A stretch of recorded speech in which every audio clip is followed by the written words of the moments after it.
A guy, in case you don't recall, the guy who beat Thad Cochran for U.S. Senate out of Mississippi, then had it stolen from him by the dirty establishment of the GOP.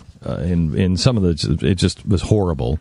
Chris McDaniel is here, and Chris, last time we spoke to you, you said that you were thinking about mounting a recall campaign and challenging it. There was nothing in the election rules that would allow you to do that. Where do you stand with everything?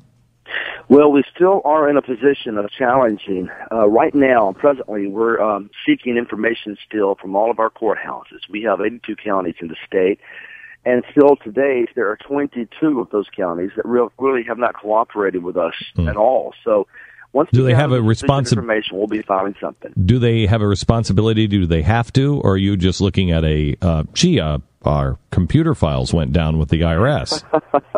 No, they will. They will. We have a petition already filed with the Supreme Court right now, and what we're seeking are unredacted versions of the poll books that were utilized that evening on the 24th, because we believe that's where much of the problem is. In our state, if you're a Democrat, for example, you cannot participate on the June the 3rd Democratic primary and then cross over into the June the 24th Republican runoff, which is what thousands of Mississippians did. That makes them ineligible. On top of that, we've got multiple allegations of criminal conduct on the part of the Cochran campaign. And then on top of that, tens of thousands, probably upward of 13 or 14,000. It's not clear yet because we haven't gotten into all the courthouses, but irregularities across the board. So I heard a disturbing report I wanted to check with you.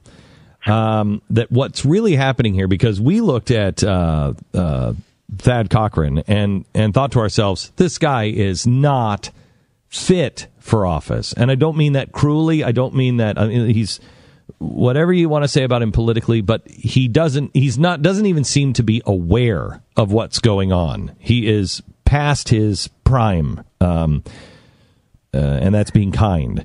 So what I heard was that Haley Barbour has worked a deal to get his nephew, Henry Barbour, to be the replacement for Thad Cochran at some point in the future after Thad, decides to retire. Have you heard anything about that at all? We have. It's not clear whether that's the actual person he wishes to appoint or someone else. We've heard those rumors. Here's what we do know, though. It was Henry Barbour and Haley Barbour and, of course, Thad Cochran's campaign that ran the most unethical campaign in the history of our state.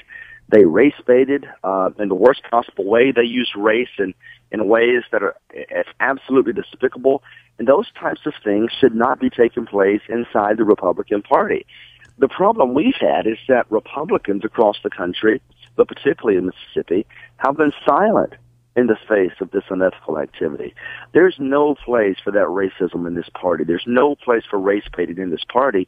Henry Barbour was the tip of the spear in that regard. So isn't it do something like that? Is it Haley or Henry that is saying that you want to throw out all the black votes?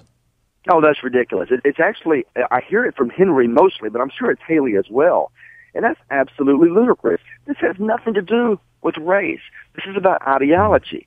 They went out and race-baited and pushed 40-plus thousand Democrats into a Republican primary. Hence, they corrupted the integrity of our primary. It's called party raiding, and it's not supposed to happen. The Democrats years ago filed a lawsuit in Mississippi to prevent party raiding from taking place. And that's exactly what happened that evening. So those allegations go back to that original claim of race baiting. They're basically using race to further their agenda in the party. Republicans should be speaking out against that. There's no place for that in this party. You said recently that the GOP needs to be purged. Kind of a scary comment. What do you mean by that? Well, it's very clear. We cannot be a party of divisiveness. We should not be a party of racism. We should not be a party who uses race with inflammatory tactics. Those are the men and women I was talking about. On the evening, or the days leading up to the 24th, they paid, using Republican money, Democratic operatives to go out and race bait. They even hired a Democratic strategy firm for robocalls and get out the vote efforts and paid them $140,000 to do so. What they did, they said, if I'm elected, that we're going to cut off food stamps. If I'm elected, we're going to remove funding from historically black colleges and universities. And if I'm elected, that we're going to suppress minorities' rights to vote. That's all untrue, naturally, but they did that because they were being unethical. Those people do not belong in a party of Reagan. They just don't. It's not the party that we fought for. It's not the party we fought for conservatism with. And I think there's not much room for racism in the party and those people like that. You still consider yourself a Republican? I'm a conservative first. I've always been a conservative. And I became a member of the Republican Party when I was 13 because it was a party of conservative values. And Reagan was saying those things that appealed to my instincts, my intuitive conservative instincts. Now the party has shifted a different direction, and we conservatives have a responsibility to remind it of its conscience and to move it back to the right. Can I tell you something? When last time we had you on, we spoke afterwards, and I said, I can't imagine how much water you have carried for that party.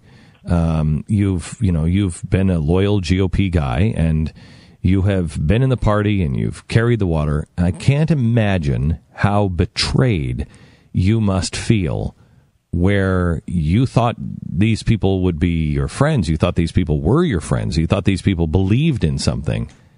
What has that felt like? Yeah, it hurts. There's no question about that. I've been fighting for Republican principles since I was 13 years old. I've gone door to door. I've given candidates money. I've worked. I've been on the Republican Executive Committee. I've been a delegate to the convention here in the state. I fought my entire life for a party of principle. And then in those weeks leading up to the 24th, those small few in our party abandoned our platform, and they threw conservatives out the window. And what they did, they locked arms with liberal Democrats, and they basically took that election from the conservative base in the state. Yeah, we do feel betrayed. Yes, there's considerable anger in Mississippi, and we believe our elections process, the integrity thereof, was violated. We know for a fact that the integrity of the Republican Party was violated, and so we're fighting every day to make it right. Talking to Chris McDaniel, the guy who beat Thad Cochran and then lost to Thad Cochran because it was stolen by the GOP. So you're going to court now. I assume that this is costing you a fortune. I assume you're needing people to donate to help with the cost of this. This is not something that normally goes on in a campaign. Right. You're exactly right. The attorneys, we have a number of attorneys on staff now, and it's costing an awful lot of money.